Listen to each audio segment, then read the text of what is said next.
똑똑한 당신이 왜 무너질까요? 원인은 혈당입니다.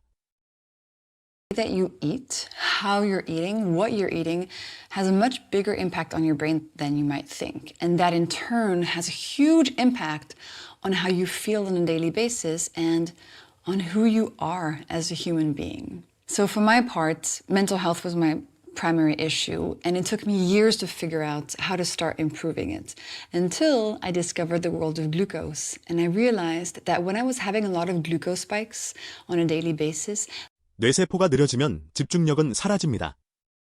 that was making my mental health worse, slowed down. So as the rats were experiencing lots of glucose spikes, their brain was literally working more slowly. The information passing through was going way more slowly. And this speed of information between neurons is called the nerve conduction velocity.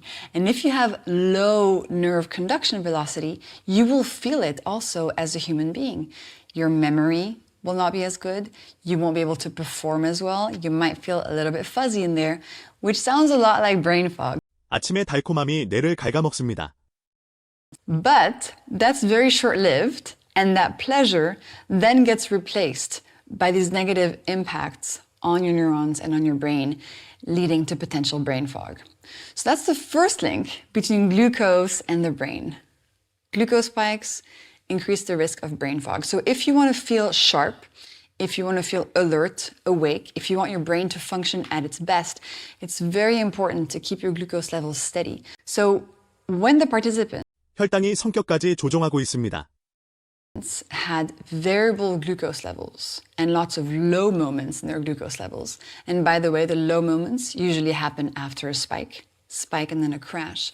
Those people were way more irritated by their partners. And it showed in the poor voodoo dolls that had a bunch of pins in them.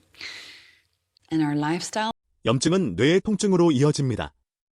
the way we live our life, can actually directly impact our mental health. To give you an example, if you're eating in a way that's creating lots of glucose spikes, we know that glucose spikes increase inflammation in the body. And when there's glucose spikes in the body, there's also glucose spikes in the brain. The blood-brain barrier really protects the brain from big variations in glucose levels, but they are still felt. And inflammation that is created in the body because of glucose spikes also gets created in the brain. So again, it's an emerging field of study. 식단 변화만으로 뇌는 치유됩니다. But we have enough data and evidence to support a strong connection between how we eat and our mental health. The way we eat also impacts our gut health, and gut health in turn impacts mental health.